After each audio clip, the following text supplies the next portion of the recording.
When Simon and I met 3 years ago, I remember telling all my friends that he was my Prince Charming. Later, when we had gotten to know each other really well, I told him about it.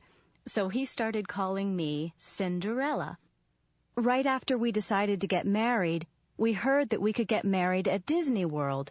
Well, not in the park itself, but at the hotels that are part of Disney World. We couldn't resist.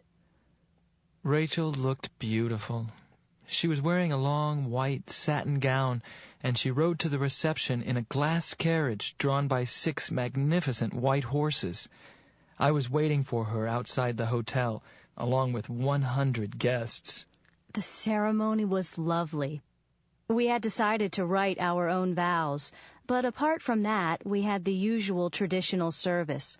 We brought along our own minister from Cincinnati, and my maid of honor was my sister. Simon's best man was his best friend, and the ushers and bridesmaids were friends and cousins. All the men wore tuxedos, and all the women wore long gowns. I walked down the aisle to the traditional "Here Comes the Bride." But after the ceremony, Simon and I walked out to the theme of Beauty and the Beast. The reception was amazing.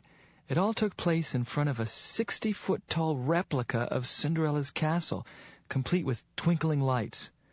Actors playing the roles of the fairy godmother and Cinderella's stepsisters mingled with the guests. Between eating and dancing, the normal things that people do at weddings, there were 3 stage shows.